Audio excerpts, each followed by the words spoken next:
Ayo, cepat pergi. Tiano tidak tahan berlama-lama lagi di sana. Sambil menutupi wajahnya, dia dan dua orang anggota organisasi Snakey bergegas melewati kerumunan orang-orang itu dan masuk ke dalam mobil. Tepat pada saat ini, Tiano menerima panggilan telepon dari Zumin, sekretarisnya. Guru, Ardika muncul di Villa Hundo. Semua anggota organisasi Snakey sudah dipatahkan satu lengan, Ponipa juga dilukai. Selain itu, mendengar terjadi sesuatu pada cucunya, Tiano mulai panik. Dia buru-buru bertanya, selain itu apa? Selain itu, organ intim Ponipa telah dirusak oleh Ardika menggunakan pedang ular gelap. Kelak dia nggak bisa menjadi pria normal lagi. Apa yang Zumin ucapkan selanjutnya sudah tidak didengar lagi oleh Tiano. Otaknya seolah-olah berdengung dan kosong begitu saja. Kota Seoul. Cabang organisasi Snakey Gotawa. Chamir menatap Ceko yang berlutut di hadapannya tanpa ekspresi dan bertanya dengan datar, jadi, begitu kamu melihat orang-orang organisasi Snakey telah patah satu lengan, kamu langsung meninggalkan rekan-rekanmu dan melarikan diri kembali seorang diri. Ceko berlutut dengan tegak di lantai, bulir-bulir keringat sudah bercucuran membasahi kepalanya. Dia merasakan tekanan yang sangat kuat menyelimuti dirinya. Pak Chamir, aku benar-benar nggak berguna. Tapi, kekuatan Ardika begitu luar biasa. Dia juga bertindak semena-mena. Dia nggak hanya merebut senjata suci organisasi Snakey, juga menggunakannya untuk melukai anggota organisasi Snakey.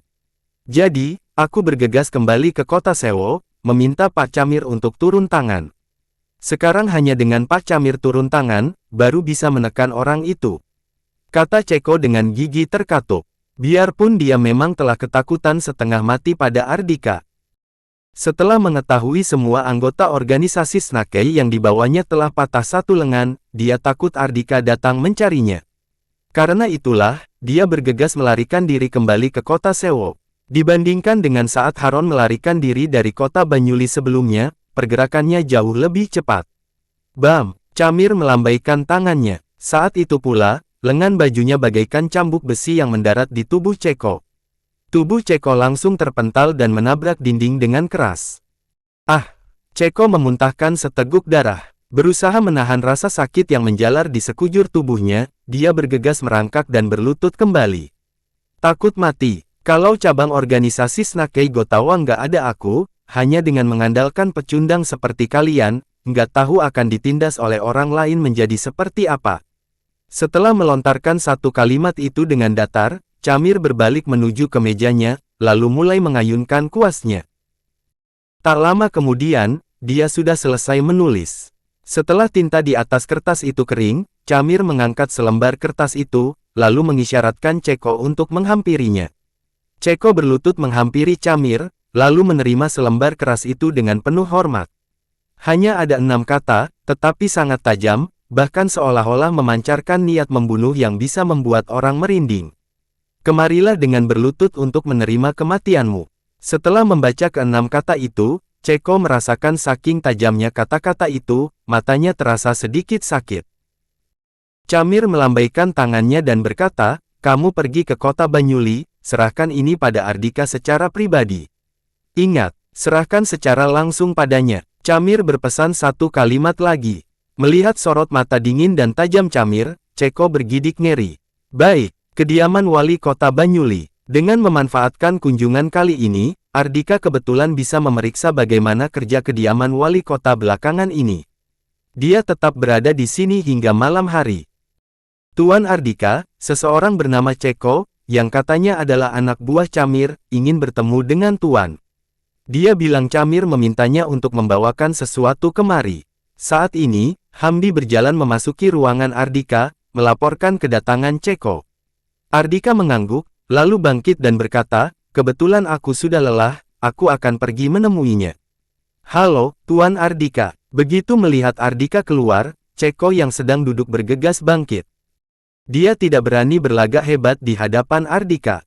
Dia sudah mendengar dari orang-orang organisasi Snakey, Ardika adalah tipe orang yang kesabarannya setipis tisu, hanya karena sedikit perselisihan saja, Ardika langsung menghunuskan pedang dan mematahkan lengan mereka.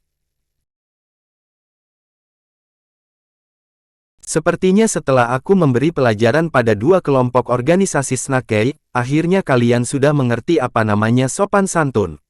Ardika tersenyum, sorot matanya tertuju pada kotak kayu dalam genggaman pria itu.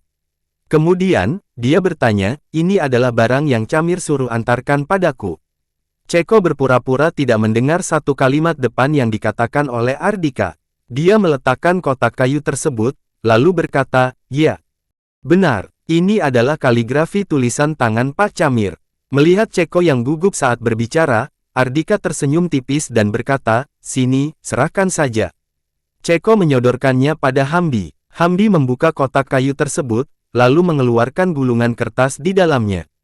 Bukalah. Ardika melambaikan tangannya. Melihat Hamdi membuka gulungan kertas itu, Ceko menjadi makin gugup. Dia takut setelah Ardika membaca kata-kata di atas gulungan kertas itu, Ardika akan menyerangnya.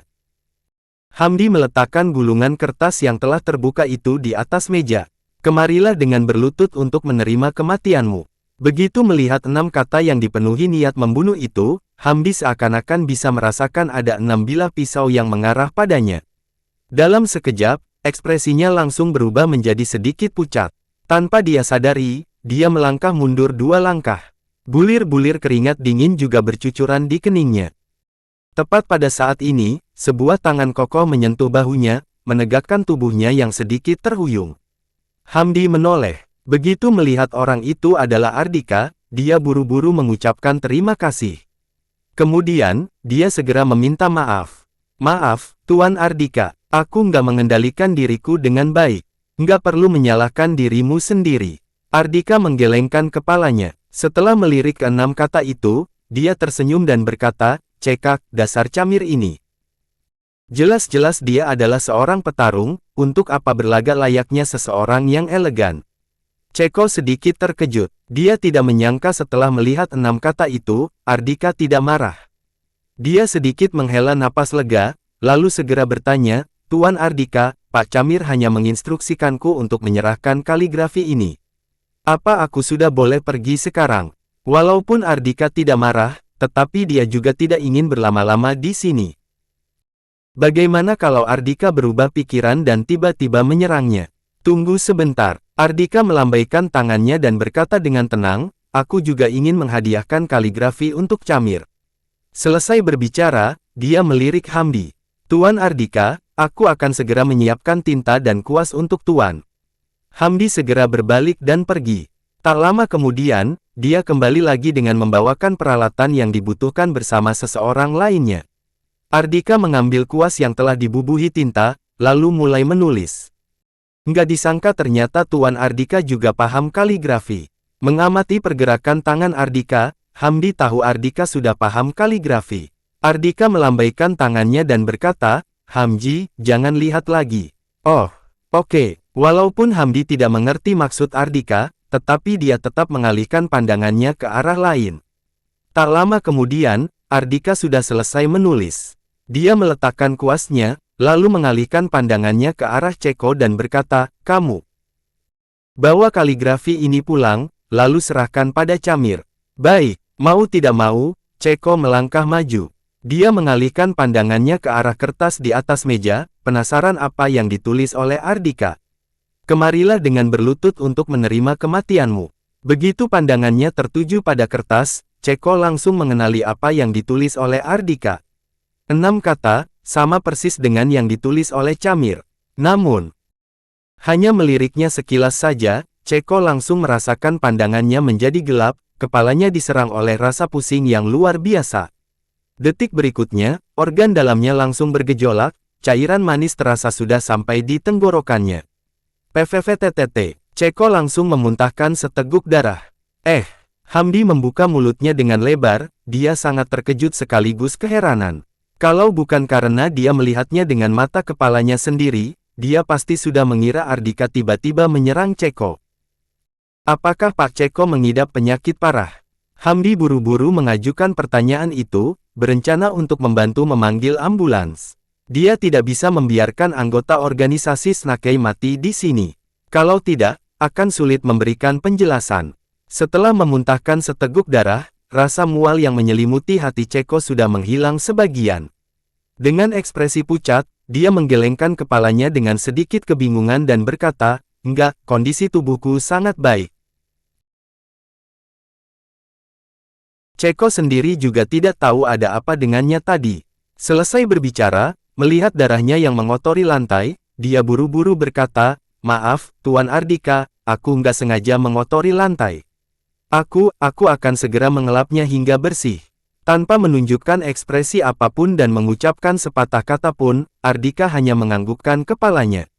Ceko berjongkok, buru-buru mengelap bekas darah di lantai, menggulung kaligrafi tulisan Ardika, lalu pamit undur diri dan meninggalkan tempat itu. Sepanjang proses ini berlangsung, dia sendiri bahkan tidak menyadari, dia sama sekali tidak berani melihat tulisan dalam keras itu. Dengan membawa tulisan kaligrafi Ardika, Ceko tidak berani berlama-lama di kota Banyuli lagi. Dia bergegas kembali ke kota Sewo. "Kamu pulang sendirian." Melihat Ceko yang tampak pucat, Camir mengerutkan keningnya dan berkata dengan ekspresi muram, "Bajingan itu menyerangmu." "Enggak, Tuan Ardika. Si Ardika itu cukup sopan." Ceko berkata apa adanya. Camir bertanya dengan acuh tak acuh, "Apakah kamu sudah menyerahkan kaligrafi itu secara langsung padanya?" "Apa reaksinya?" "Sangat tenang." Setelah mengingat-ingat kembali, Ceko baru menjawab. "Tenang." Nada bicara skeptis terdengar jelas dalam ucapan Camir. Ekspresinya langsung berubah menjadi muram. "Jangan bilang kamu bahkan nggak menemuinya, melainkan hanya menyerahkan kaligrafi, lalu pergi begitu saja." Brak, Ceko langsung berlutut di lantai dan berkata, "Aku nggak berani membohongi Pak Camir. Aku menyerahkannya secara langsung pada Ardika di kediaman wali kota Banyuli." "Lalu, kenapa dia bisa begitu tenang?" Camir tetap tidak percaya, lalu bergumam pada dirinya sendiri, "Nggak mungkin. Tulisanku itu mengandung auraku, serta diselimuti pengalaman bela diriku selama puluhan tahun. Kalau orang biasa melihatnya, hanya dengan melihat sekilas saja, sudah pasti akan merasakan pukulan yang keras. Apa mungkin bajingan itu hanya berusaha bertahan, nggak ingin menunjukkan kelemahannya padamu?" Camir benar-benar tidak mengerti. Dia meminta Ceko mengantarkan kaligrafi itu pada Ardika, memang untuk mencari tahu kekuatan Ardika yang sebenarnya. Kalau Ardika bisa bertahan, itu artinya kekuatan orang ini sangat kuat, dia perlu berhati-hati dalam menghadapi Ardika. Kalau Ardika tidak bisa bertahan dan langsung mengalami pukulan keras di tempat, tentu saja lebih bagus. Pukulan keras ini tidak hanya sebatas pukulan fisik, melainkan juga pukulan kepercayaan. Saat itu tiba, Ardika pasti akan merasa ketakutan padanya, lalu datang ke kota Sewo dengan patuh, berlutut menerima kematiannya. Mengapa Ardika begitu tenang? Biarpun bocah itu hanya sedang bersikeras bertahan, sedikit banyak pasti akan ada keanehan yang terlihat. Hasil ini benar-benar di luar dugaan Camir. Mungkinkah Ardika benar-benar adalah ahli bela diri yang bisa menandinginya? Namun, hal itu benar-benar di luar nalar. Ahli bela diri yang bisa mencapai tingkatannya di usia semuda itu, Camir tidak pernah bertemu dengan orang seperti itu. Di dalam 4 organisasi besar, termasuk organisasi Snakey, ada banyak orang yang berbakat. Orang-orang itu sudah menunjukkan bakat luar biasa sejak kecil, tetapi tetap saja membutuhkan sumber daya yang besar untuk mengasah bakat mereka. Sementara itu, Ardika hanyalah menantu benalu rendahan di sebuah kota kecil, bagaimana mungkin dia bisa mencapai tingkatan setinggi itu? Kalau dia benar-benar memiliki bakat yang begitu luar biasa, keluarga Mahasura juga tidak akan mengusirnya. "Pak Camir, Ardika juga memintaku untuk menyerahkan kaligrafi tulisan tangannya pada Bapak." Tepat pada saat ini, Ceko mengeluarkan gulungan kertas itu. "Oh." Camir tertegun sejenak, lalu menyunggingkan seulas senyum dingin dan berkata, "Apakah bocah bajingan itu nggak tahu istilah alih-alih berhasil meniru, malah mempermalukan diri sendiri? Bukalah, aku mau lihat dia tulis apa." Camir melambaikan tangannya, Ceko segera membuka gulungan kertas itu dan meletakkannya di atas meja. "Sudah, Pak Camir." Secara naluriah, Ceko tidak berani melihat tulisan itu. Setelah membukanya, dia langsung menundukkan kepalanya. Camir melirik ke arah kertas itu dengan sorot mata tidak peduli. Begitu melihatnya, matanya seperti terpaku pada kertas tersebut. Beberapa saat kemudian, Ceko merasakan ada yang tidak beres. Dia segera mendongak, dia melihat Camir berdiri mematung di tempat. Saat ini, Camir sedang menatap tulisan itu dengan lekat, matanya tampak memerah, pembuluh-pembuluh darah di keningnya juga tampak menonjol. Pak Camir, Bapak baik-baik saja, kan? Ceko belum pernah melihat Camir semenakutkan ini. Dia benar-benar terkejut setengah mati. Ya, aku baik-baik saja. Camir mengalihkan pandangannya dengan susah payah, suaranya berubah menjadi sedikit serak. Bajingan ini benar-benar cari mati. Beberapa kata ini diucapkannya dengan gigi terkatup. Sepertinya Pak Camir sangat kesal melihat Ardika menulis tulisan yang sama persis dengannya, pikir Ceko. Ceko buru-buru membujuknya, Pak Camir, jangan marah. Si Ardika itu memang nggak pernah menganggap serius siapapun. Hanya sebuah kaligrafi saja nggak akan bisa menggertaknya. Kalau ingin membunuhnya, sebaiknya Pak Camir turun tangan sendiri. Camir mendengus. Saat berbicara, suaranya masih terdengar serak. Aku turun tangan sendiri. Memangnya dia pantas? Kalau begitu, apa yang harus kita lakukan sekarang? Ceko benar-benar kebingungan. Bahkan Vita saja sudah dilumpuhkan. Di seluruh cabang organisasi Snakei Gotawa, selain Camir, siapa lagi yang bisa menandingi Ardika? Dengan memasang ekspresi muram, Camir berkata dengan dingin, sampaikan perintahku. Mulai sekarang, Hanko menggantikan posisi Vita, suruh dia bawa senjata api ke kota Banyuli, lalu bawa kembali pedang ular gelap dan Ardika. Zaman sudah berganti, sekarang sudah bukan saatnya mengadu kekuatan fisik. Terlepas dari seberapa kuat tubuh fisik seseorang, juga nggak ada apa-apanya saat berhadapan dengan peluru. Baik, Ceko menangkupkan tangannya, lalu pergi. Setelah Ceko pergi, Camir yang detik sebelumnya masih memancarkan niat membunuh yang kuat, tiba-tiba aura kuatnya menghilang tanpa meninggalkan jejak. Kemudian, dia melangkah mundur beberapa langkah dan terduduk di kursinya.